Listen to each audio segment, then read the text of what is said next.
Salut à tous. Donc aujourd'hui je vais faire une nouvelle vidéo. On va voir la divinité de Jésus dans la Bible et dans le Coran. Donc le Coran, dans ses contradictions, témoigne et atteste que Jésus-Christ est Dieu, bien que dans d'autres passages nie la divinité de Jésus. On va voir les passages qui prouvent la divinité de Jésus dans le Coran aussi. Donc on a vu dans la dernière vidéo que le Coran voit tous les musulmans en enfer, les hommes, les femmes, les enfants, garçons, filles, tous les musulmans de toutes les générations qui nous ont précédés depuis le 7e siècle jusqu'à aujourd'hui. Le Coran les damne tous à un enfer. Et c'est ce qui différencie le Dieu de la Bible du Dieu du Coran. Le Dieu de la Bible qui est le vrai Dieu, il veut que personne aille en enfer, il veut que tous les hommes soient sauvés. On va lire quelques passages où il le dit. Donc, dans Pierre, chapitre 3, verset 9, il dit « Le Seigneur ne retarde point concernant sa promesse, comme quelques-uns croient qu'il y ait du retard, mais il use de longanimité envers nous, ne voulant point qu'aucun périsse, mais que tous viennent à la repentance. » Donc voilà, Dieu veut que tous viennent à la repentance, c'est-à-dire la repentance vers Jésus-Christ. C'est-à-dire de cesser de croire qu'ils doivent être sauvés par leurs œuvres en se repentant de leurs péchés, mais de passer toute leur foi en Jésus-Christ. C'est ça la repentance que Dieu prêche pour le salut dans la Bible. C'est pas de se repentir de ses péchés pour changer leur vie, faire toutes sortes d'œuvres pour mériter leur salut. Ça sert à rien, il le dit plusieurs fois. Et voilà, il ne veut qu'aucun périsse. Périr veut dire aller en enfer. Et c'est essentiel de croire en la divinité de Jésus, puisque Jésus-Christ a dit que si vous ne croyez pas que moi je suis, vous mourrez dans vos péchés. Et c'est ça que ça veut dire périr. Ça veut dire que vous mourrez avec tous vos péchés sur vous.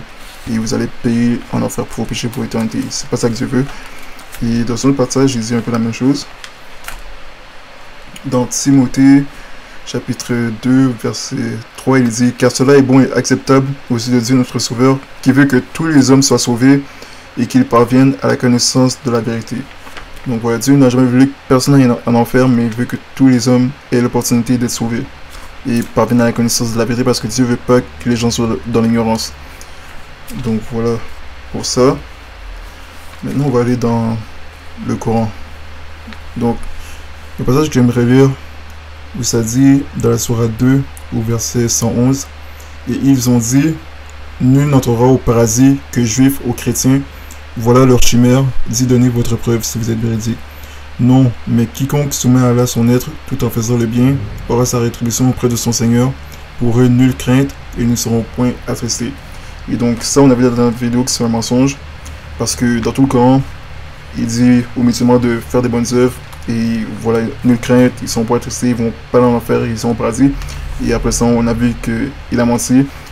Il a commencé d'abord par dire qu'il ne savait pas qu'est-ce qui allait lui arriver, ni à lui, ni aux musulmans. Et après, il a fini par dire que tous les musulmans vont aller en enfer, mais qu'il y a un groupe qui vont seulement y aller temporairement, et un autre groupe, les impies, vont y rester pour l'éternité, mais que le groupe de musulmans qui sont pieux vont seulement y rester temporairement. Et évidemment, c'est encore un autre mensonge, puisqu'il a déjà menti sur le fait que ceux qui sont pieux ne vont pas se retrouver en enfer déjà pour commencer, mais il leur dit que non, ils vont quand même finir en enfer.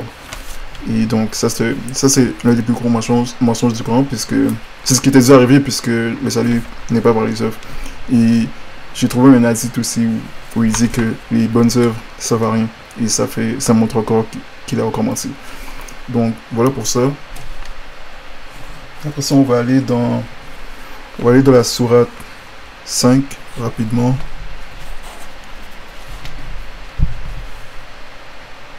Sourate 5, verset 17, il dit « Certes, sont mécrants ceux qui disent « Allah, c'est le Messie, fils de Marie. » Dit « Qui donc détient quelque chose d'Allah pour l'empêcher s'il voulait faire périr le Messie, fils de Marie, ainsi que sa mère, et tous ceux qui sont sur la terre.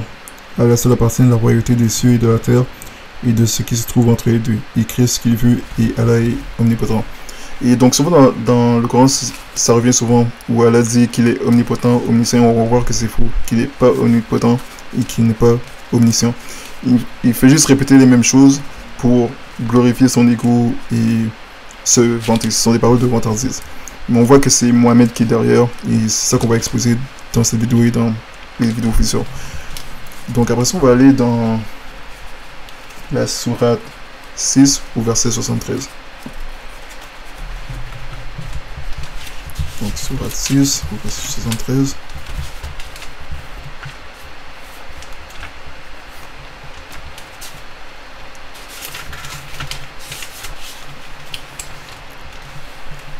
Donc il dit,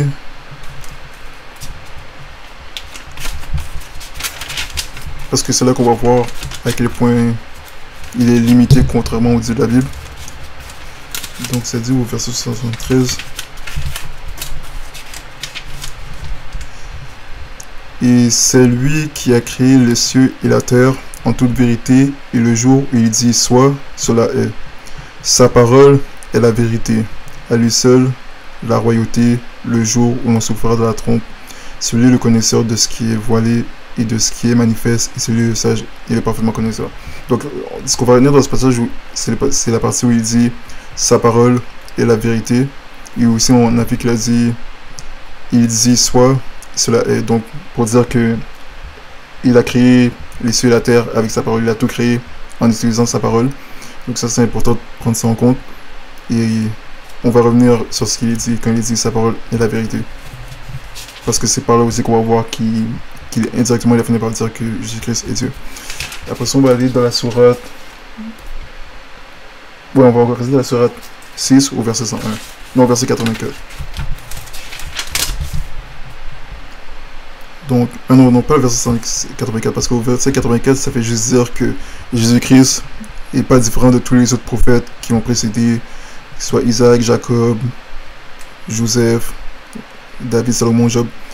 Mais on va voir que, non, dans la Bible, ça dit que Jésus-Christ est supérieur à tous les prophètes qui l'ont précédé, et qui est aussi supérieur aux anges, parce que Jésus-Christ est Dieu. Et donc, mais le Coran, ça dit que non, le Coran ne fait pas de distinction entre Jésus et les autres prophètes.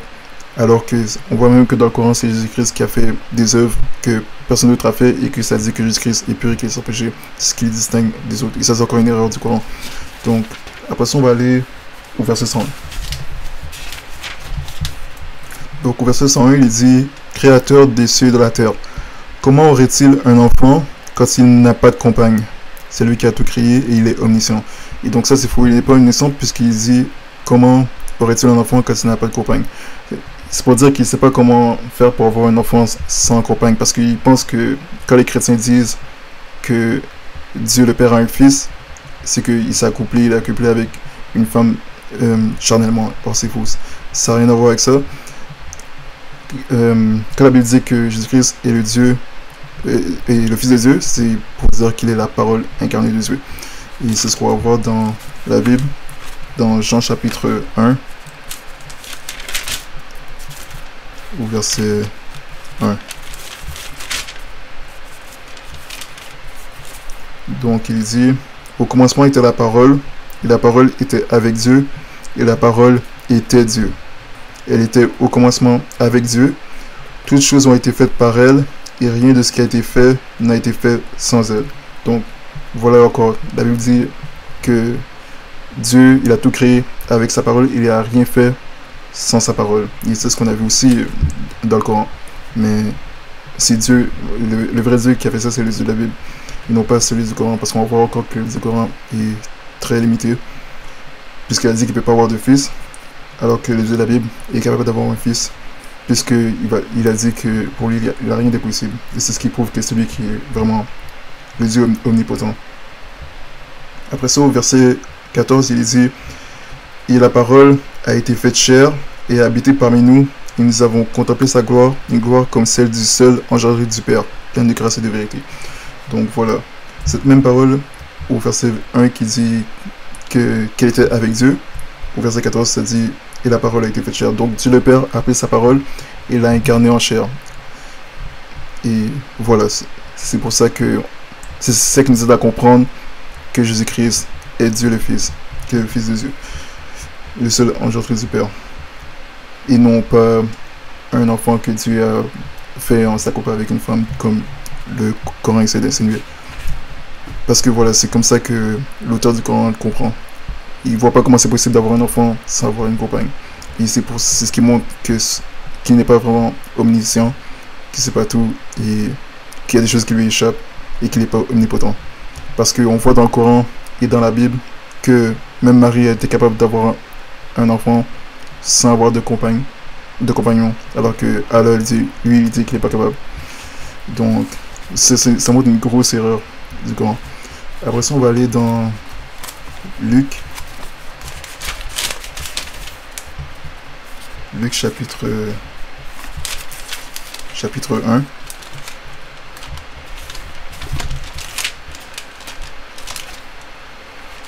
Parce qu'on montre aussi comment Dieu a procédé. Donc il dit... Donc je commence à lire au verset 26. Or, au 6e mois, l'ange Gabriel fut envoyé par Dieu dans une ville de Galilée appelée Nazareth, à une vierge fiancée à un homme nommé Joseph de la maison de David. Et cette vierge s'appelait Marie. Et l'ange entra auprès d'elle et dit, « Salut toi qui es hautement favorisée, le Seigneur est avec toi, tu es bénie entre les femmes. » Et ayant vu l'ange, elle fut troublée de son discours, et elle pensait en elle-même ce que pouvait être cette salutation. Alors l'ange lui dit, « Marie, ne crains point, car tu as trouvé grâce devant Dieu, et voici tu conserveras dans ton sein, et tu enfanteras un fils, et tu appelleras son nom Jésus.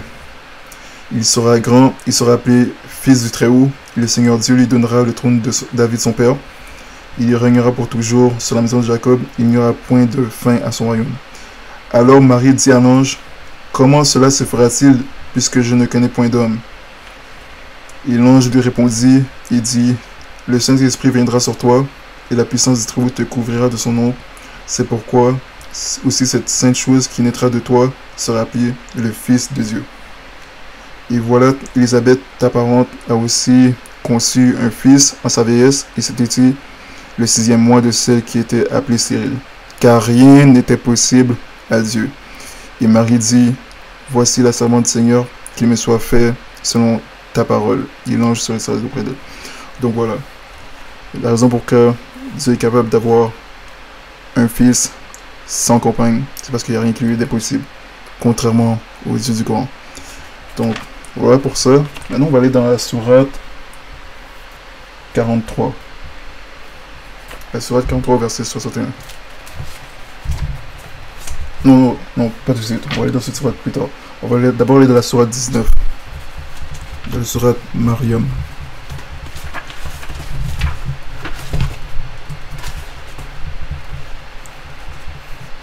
Au verset 19. On va commencer par le verset 19.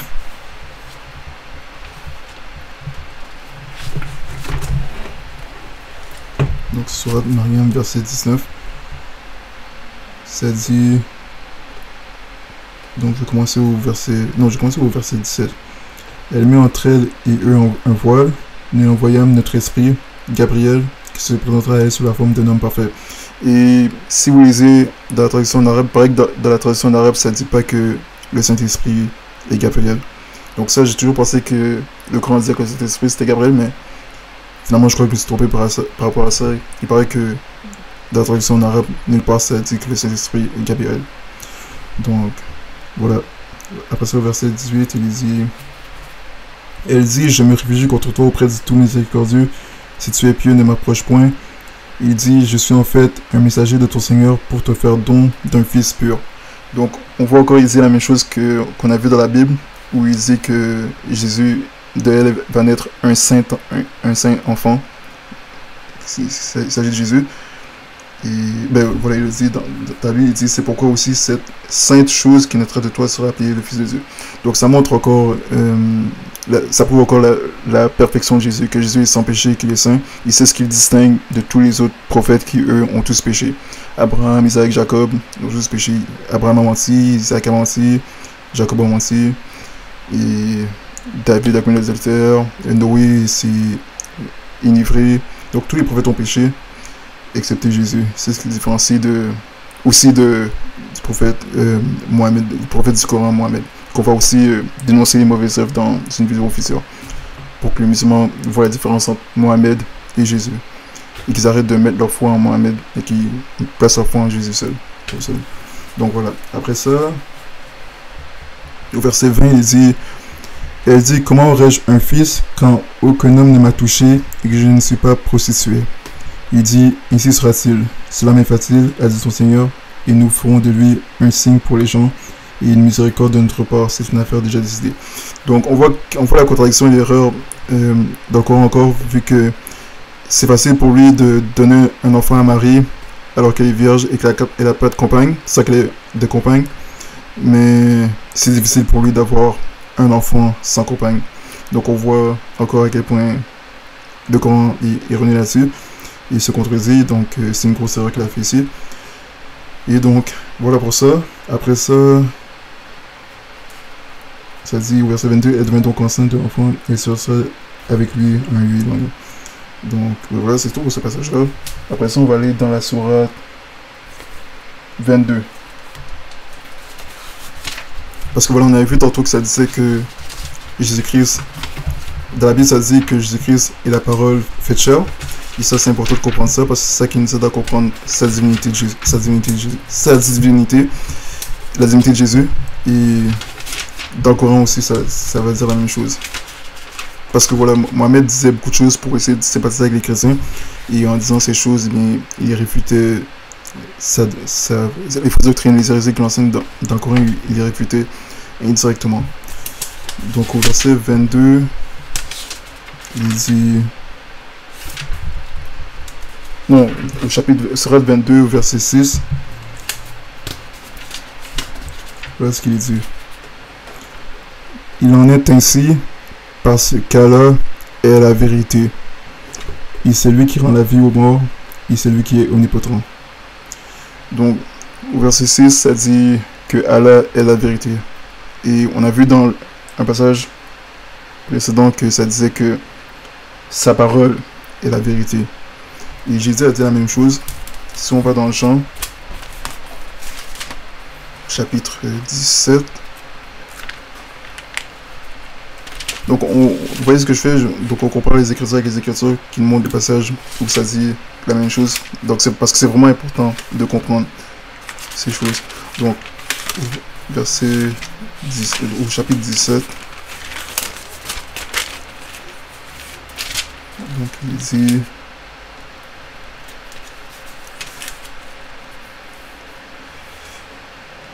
Donc, voilà. Je commence au verset 15. Au verset 16, il dit: ils ne sont pas du monde, comme je ne suis pas du monde. Sanctifie-les par ta vérité, ta parole est la vérité. Comme tu m'as envoyé dans le monde, je les ai aussi envoyés dans le monde. Et je me suis sanctifié moi-même pour eux, afin qu'eux aussi soient sanctifiés à travers la vérité. Donc, voilà, il dit la même chose qu'on a vu tantôt dans le Coran. Il dit ta parole est la vérité. Et après ça, si on va dans un autre chapitre avant ça, au verset 4, non, au chapitre 14, verset 5, il dit, Thomas lui dit, Seigneur, nous ne savons où tu vas, et comment pouvons-nous en savoir le chemin? Et Jésus lui dit, je suis le chemin, la vérité et la vie. Personne ne vient au Père que par moi. Donc voilà, pour dire que le salut est seulement par lui, et puisqu'il est la vérité, personne ne vient au Père sans passer par lui. Donc Jésus dit qu'il est la vérité. On a vu tantôt au chapitre 1, ça dit que Jésus est la parole fait chair. Et on a vu encore tantôt que Jésus a dit ta parole est la vérité. On a vu que dans le Coran, ça dit que Allah est la vérité. Et aussi le Coran dit que la parole d'Allah est la vérité. Donc vous voyez la connexion. Donc voilà, donc dans ce passage, Jésus dit qu'il est la vérité. Dans le Coran, Allah dit qu'il est la vérité. Après ça, on va aller dans un autre passage du Coran, on va aller dans une autre sourate, la sourate 4.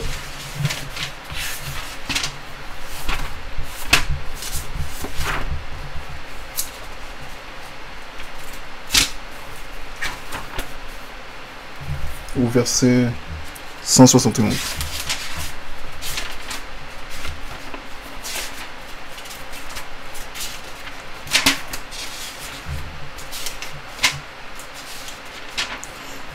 Bon, voilà. Donc, ce passage-là devrait vraiment donner le coup de grâce pour vous aider à comprendre la divinité de Jésus. Donc, il dit aux gens du livre, donc chrétiens entre parenthèses, n'exagérez pas dans votre religion et ne dites d'Allah que la vérité. Le Messie, Jésus, fils de Marie, n'est qu'un messager d'Allah. Sa parole qu'il envoya à Marie. Donc, vous avez vu qu'est-ce qu'il a dit? Il a dit que Jésus est la parole d'Allah. Sa parole qu'il envoya à Marie, un souffle de vie venant de lui, donc un esprit venant de Allah. Croyez donc en Allah et en ses messagers. Il ne dit pas 3, cessez. Ce sera meilleur pour vous. Allah n'est qu'un Dieu unique, il est trop glorieux pour avoir un enfant. C'est à lui qu'appartient tout ce qui est dans les cieux et sur la terre, et Allah suffit comme protecteur. Quand il dit il est trop glorieux pour avoir un enfant, c'est pour dire que, contrairement aux dieux de la Bible, Allah c'est pas un Dieu d'amour, il est pas capable d'avoir cette relation père-fils parce que le concept de père et fils, c'est un concept divin. Et voilà, Dieu le Père avait déjà cette relation avec son fils avant la création du monde. Mais Allah, c'est un Dieu orgueilleux, c'est ce qu'on va voir dans une autre vidéo, que c'est un Dieu qui est orgueilleux, qui est centré sur lui-même et qui n'a d'amour pour personne. Et c'est pour ça qu'il dit qu'il n'a pas d'enfant, parce que le Coran enseigne que la relation la plus proche que les musulmans peuvent avoir avec Allah, c'est de mettre à Islam. Donc voilà pourquoi les musulmans doivent laisser le Dieu du Coran pour se tourner vers le vrai Dieu. Donc voilà pour ça. Donc vous avez compris que c'est clair, dans le Coran ça dit que Jésus-Christ est la parole d'Allah, ce qui fait donc le Coran fait de Jésus Dieu, vu que on a vu que c'est ce que la Bible dit, que la raison pourquoi Jésus-Christ est Dieu, c'est parce qu'il est la parole de Dieu, la parole du Père, qu'il a incarné. Et dans le Coran, ça dit la même chose, que Jésus-Christ est la parole d'Allah. Donc, si vous refusez de croire ça, ça veut dire que vous ne croyez pas que la parole d'Allah est toute puissante et que la parole d'Allah est divine. Et ce serait vraiment un blasphème de croire ça. Parce que voilà, quand nous on adore Jésus, c'est parce qu'on adore, on glorifie la parole de Dieu, vous voyez. Et voilà, c'est très clair. Ça dit, le Messie, Jésus, fils de Marie, n'est qu'un messager d'Allah, sa parole qu'il envoya à Marie. Donc, dans le Coran aussi, Jésus-Christ, il dit de Jésus qu'il est la parole de Dieu qu'il a envoyé à Marie. Donc, voilà pour ça. Après ça, on va aller dans d'autres passages encore. Si pour vous, c'est toujours pas suffisant, on va aller voir tous les passages que j'ai notés. On va aller dans la sourate 43 au verset 61. Il dit... Non, pardon. Avant ça, on va aller dans une autre sourate avant. De la sourate...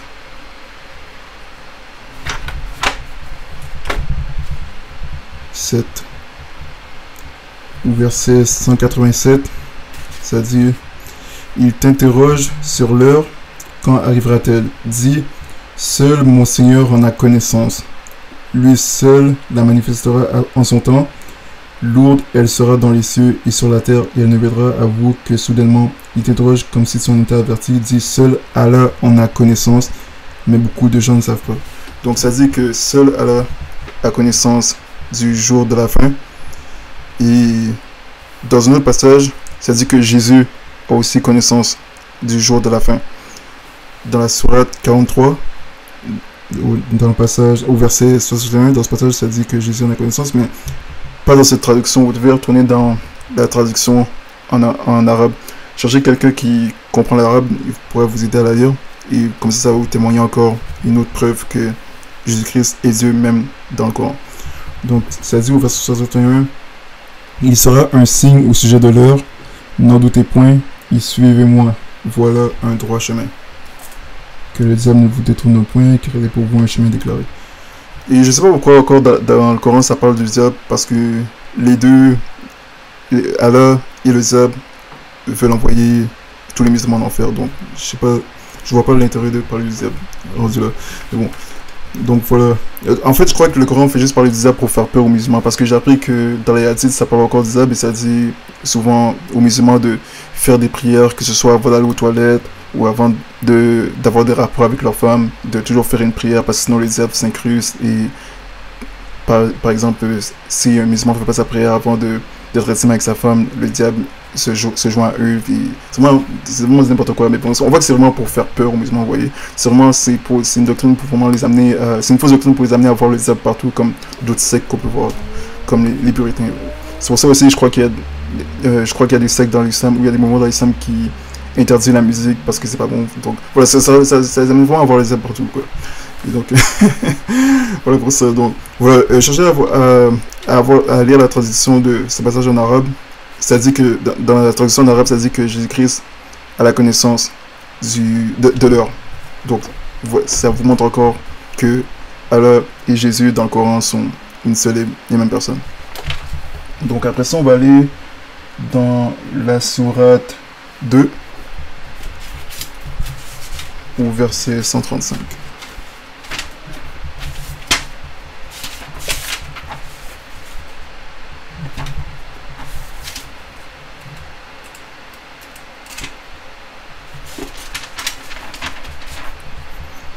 Donc, sourate 2.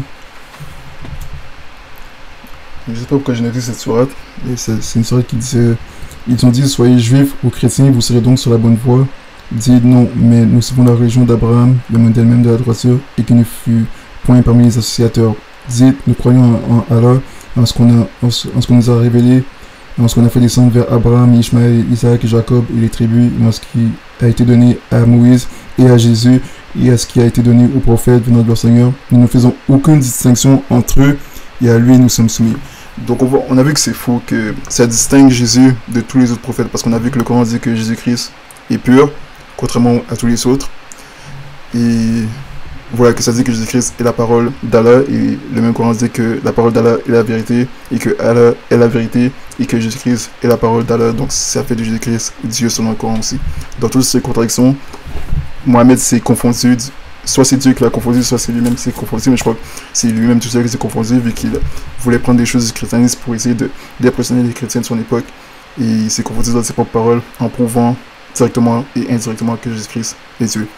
Donc, voilà, ça distingue vraiment Jésus. Jésus est vraiment distinct de tous les autres prophètes. C'est important de comprendre ça. Il est supérieur à tous les prophètes, y compris aux anges. Après, on va aller dans la sourate 5 au verset 110. Donc, sourate 5, verset 110. Donc, il dit: et quand Allah dira: ô Jésus, fils de Marie, rappelle-toi mon bienfait sur toi et sur ta mère quand je te fortifiais du Saint-Esprit. Au berceau, tu parlais aux gens, tout comme en ton âge mûr. Je t'enseignais le livre, la sagesse, la Torah et l'évangile. Tu fabriquais de l'argile comme une forme d'oiseau par ma permission, puis tu soufflais dedans. Alors par ma permission, elle devenait un oiseau. Et tu guérissais par ma permission l'aveugle-né et le lépreux. Et par ma permission, tu faisais revivre les morts. Je te protégeais contre les enfants d'Israël pendant que tu leur apportais l'épreuve. Mais ceux d'entre eux qui ne croyaient pas dirent: ceci n'est que de la magie évidente. Donc, on voit encore que Jésus-Christ a fait, c'est là que ça montre encore que Jésus-Christ a fait des œuvres plus grandes que tous les autres prophètes avant lui. Et ça dit que, avec la permission d'Allah, il a créé un oiseau, il a fabriqué d'argile un oiseau, il lui a donné la vie. Et donc, ça fait de Jésus le créateur, vous voyez. Donc, il n'aurait pas dû dire ça, parce que là encore, même en disant que c'est par sa permission, il prouve encore que Jésus-Christ est un créateur dans son erreur, vous voyez, et le créateur. Mais évidemment, je rappelle toujours que le Jésus du Coran, c'est pas le vrai Jésus, mais c'est vraiment le Jésus de la Bible. Mais même dans le Coran, il fait toujours de Jésus un créateur. Le créateur, le seul créateur. Donc, parce qu'on voit vraiment qu'il le distingue toujours des autres personnes. Et après ça, il dit, au verset 111, et quand j'ai révélé aux apôtres ceci, croyez en moi et en mon messager, Jésus entre parenthèses, ils dirent: nous croyons et attestent que nous sommes entièrement soumis. Donc, voilà. Donc, voilà pour ce passage. Et après ça, on va aller dans la sourate 5 au verset 116. Il dit: rappelle-leur le moment où Allah dira: ô Jésus, fils de Marie, est-ce toi qui as dit aux gens: prenez-moi ainsi que ma mère pour deux divinités en dehors d'Allah? Il dira: gloire et pureté à toi. Il ne m'appartient pas de déclarer ce que je n'ai pas le droit de dire. Si je l'avais dit, tu l'aurais su, certes, tu sais qu'il y a en moi, tu sais ce qu'il y a en moi, et je ne sais pas ce qu'il y a en toi. Tu es en vérité le grand connaisseur de tout ce qui est inconnu. Donc, là, on voit que ça parle de Marie, ça dit que les chrétiens, parce que quand il parle de ces gens, il parle des chrétiens évidemment, mais il dit que les chrétiens ont pris non seulement Jésus, mais aussi Marie pour divinité. Et c'est seulement les catholiques qui prennent Marie comme divinité. Mais les chrétiens, on croit vraiment à la divinité. Nous, ça c'est vrai, quand le Coran dit que les chrétiens disent que Jésus est divin, ça c'est vrai. Mais les chrétiens ne croient pas à la divinité de Marie. Si on lit la Bible, nulle part les chrétiens ont élevé Marie. Et tous ceux qui ont essayé d'élever Marie ont été remis à leur place. Et Jésus n'a jamais élevé Marie. Et nulle part dans la Bible on voit cette mariolâtrie qu'on voit dans l'église catholique. Ça a commencé au IIIe siècle. Et donc on voit que Mohamed était beaucoup exposé à des catholiques qui étaient dans cette mariolâtrie, dans cette idolâtrie à la Vierge Marie. Mais on voit aussi l'hypocrisie de Mohamed, parce que l'auteur du Coran condamne les catholiques pour l'idolâtrie sur Marie, alors qu'on va voir que les musulmans sont dans la même idolâtrie avec Mohamed. On va voir ça dans une prochaine vidéo que je vais faire sur l'idolâtrie qu'il y a dans le Coran. Parce que j'ai appris que beaucoup de musulmans prononcent le nom de Mohamed dans leur prière, et c'est la même chose que les catholiques font. Ils prononcent ils mentionnent la Vierge Marie dans leur prière, et ça c'est de l'idolâtrie. Donc on va voir ça dans la prochaine vidéo. Et voilà pour ce passage. Après ça on va aller dans, là on a vu la sourate 5 au verset 116. On va aller dans la sourate 5 au verset 72.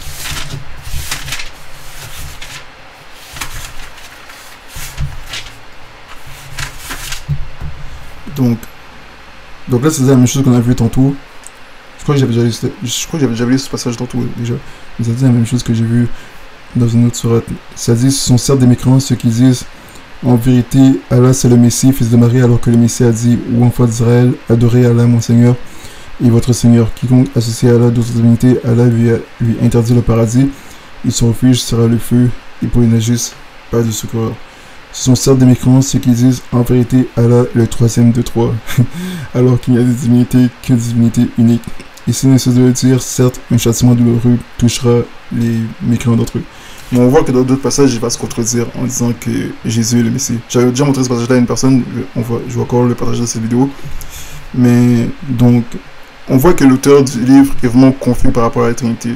Donc, évidemment, c'est important de comprendre la Trinité et de croire que Dieu est trinitaire et que Jésus-Christ n'est pas son propre Père, que ce sont deux personnes distinctes, le Père et le Fils, et que, comme on a vu tantôt, que Jésus-Christ est la parole du Père. Il n'est pas le Père, mais la parole du Père. Le Père, j'ai fait une vidéo sur la Trinité il y a quelques années, et je montrais cette distinction entre la personne du Père, du Fils et du Saint-Esprit, et que le Père est l'intellect, et que le Fils est la parole, et que le Saint-Esprit est la vie. C'est vraiment simple à comprendre. Donc c'est pas du tout trois dieux comme comme l'auteur du livre le comprend. C'est une mauvaise compréhension. C'est très simple, très clair dans la Bible que Jésus-Christ est la parole fait chair. Et je vais lire un passage encore qui parle de la Trinité, parce que nulle part dans la Bible s'enseigne que la Trinité, il s'agit de trois dieux, mais que c'est un seul Dieu en trois personnes distinctes. Donc on va aller dans Jean. Je vais lire un passage rapide dans Jean, ça parle de la Trinité. Donc ça dit ici, chapitre 5, donc au verset 6, ça dit: c'est ce même Jésus le Christ qui est venu par l'eau et le sang, non seulement par l'eau, mais par l'eau et le sang, et c'est l'Esprit qui en rend témoignage, parce que l'Esprit est vérité. Car il y en a trois qui rendent témoignage dans le ciel: le Père, la parole et le Saint-Esprit. Et ces trois-là sont un. Donc voilà. Et il y en a aussi trois qui rendent témoignage sur la terre: l'Esprit, et l'eau et le sang. Et ces trois-là s'accordent en un. Donc voilà, c'est ce passage-là aussi qui enseigne clairement la Trinité, que les trois sont un. Ils ne sont pas trois dieux, vous voyez. Donc voilà pour ça, c'est vraiment très simple. Et est-ce que c'est tous les passages que j'avais notés ou il y en a plein de passages que j'aurais pu noter, mais je vais vraiment prendre ceux qui sont les plus clairs. Donc après ça, on va aller dans la sourate 29. Un autre passage clair où le Coran dit que Jésus-Christ est Dieu. Dans la sourate 29.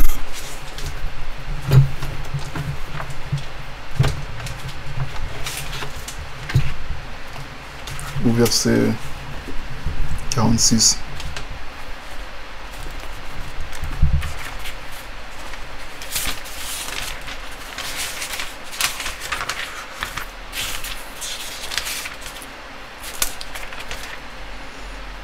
Donc là, ça dit, verset 46, « Ils ne discutaient que de la meilleure façon avec les gens du livre, sauf ceux d'entre eux qui sont injustes. » Donc quand ça parle des gens du livre, dans le Coran, quand ça parle des gens du livre, ça parle des juifs et des chrétiens, mais beaucoup plus souvent, principalement des chrétiens. Donc, parce que la raison pour laquelle ça dit les jours du livre, parce que les chrétiens ont la Bible et ils disent, voilà les Écritures, la Bible dit, les Écritures disent ci, les Écritures disent ça. Parce qu'on parle en se basant sur ce que le livre dit, la Bible, le Ancien Testament et le Nouveau Testament. Donc, voilà, ça dit, il dit, nous croyons en ce qu'on a fait descendre vers nous et descendre vers vous, tandis que notre Dieu et votre Dieu est le même, et c'est à lui que nous nous soumettons.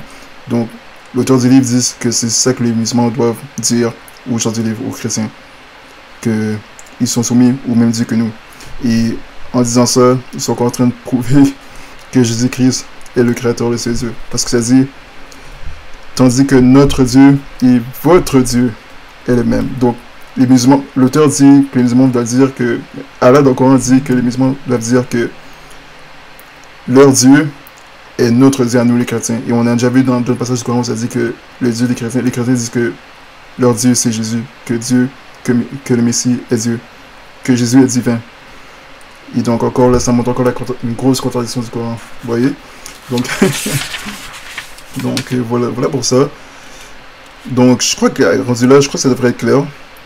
Il y a tellement d'autres passages encore qu'on pourrait montrer, mais voilà, je laisse ça pour d'autres personnes parce que moi je voulais vraiment prendre des passages que moi j'ai voulu choisir, qui sont vraiment clairs. Mais voilà, j'aime beaucoup ce passage-là, c'est vraiment clair. La contradiction est vraiment claire dans ce passage-là. Tandis que notre Dieu et votre Dieu est le même. Donc, ça c'est quelque chose qu'il aurait pu pas dire, mais en disant ça, il a encore témoigné, attesté indirectement que Jésus-Christ est Dieu. Parce que s'il dit qu'il a le même Dieu que nous les chrétiens, il est en train de dire que le Dieu à qui il est soumis, c'est Jésus. Parce que voilà, le seul créateur qui existe, c'est Jésus. Parce qu'on a vu tantôt que, voilà, que Dieu a créé tout avec sa parole, et sa parole, c'est Jésus. Selon la Bible, mais même selon le Coran. Donc, voilà. Je crois qu'on a fait le tour. Je vais voir. J'avais aussi noté la sourate 3. Je sais pas pourquoi j'ai noté cette sourate-là. La sourate 3. Au verset 64. Donc ça dit aux gens du livre, venez à une parole commune entre nous et vous, que nous n'adorions qu'Allah sans rien lui associer, que nous ne prenions point les uns et les autres pour Seigneur en dehors d'Allah. Puis s'il tourne le dos, dit, soyez témoins que nous sommes soumis. Mais on voit que les musulmans sont soumis à Mohammed. Dans une autre vidéo, on verra que les musulmans sont en fait soumis à Mohammed et qu'ils ont pris Mohammed pour Seigneur et qu'en faisant ça, ils ont associé Mohammed à Allah. Et donc, sur dans l'idolâtrie, on voit que dans le Coran, ça dit que l'idolâtrie, c'est le péché impardonnable. Voilà encore pourquoi, même dans leur religion, il n'y a pas d'espoir, il n'y a pas de raison pour eux. Et tous les musulmans commettent le péché impardonnable tous les jours en priant Mohammed et en observant le des piliers qui consiste à aller à la Mecque pour se positionner devant la pierre noire. On va exposer ces choses. Et puis, ça va être important d'exposer ces choses pour qu'ils puissent se repentir pour venir à Jésus et croire en Jésus. Donc, voilà, je crois que c'est tout pour cette vidéo. Et voilà, on commence vraiment avec les doctrines fondamentales du Coran. Le salut, la divinité de Jésus, le ciel et l'enfer, pour qu'ils puissent comprendre ces choses, les choses les plus importantes, pour après passer aux autres choses qui sont secondaires, comme donc voilà, on a commencé par réfuter les hérésies qui les damnent pour aller en enfer, mais il va aussi falloir exposer les mauvaises œuvres de Mohammed. Il faut comprendre aussi les raisons pourquoi il a dit toutes ces hérésies, tous ces mensonges. Et on voit que c'était motivé par ses convertis charnels qu'il a dit tous ces mensonges. Et c'est ça qu'on va exposer dans les autres vidéos. On va exposer ces mauvaises œuvres et mettre ces choses en lumière pour qu'ils puissent réaliser que Mohammed n'est pas la personne à suivre, mais que c'est en Jésus qu'ils doivent mettre tout leur espoir et leur confiance pour les sauver. Donc voilà, j'ai fait le tour. Voilà pour cette vidéo. Si vous avez des questions, laissez des commentaires. Et puis moi je vous dis à bientôt. Soyez bénis.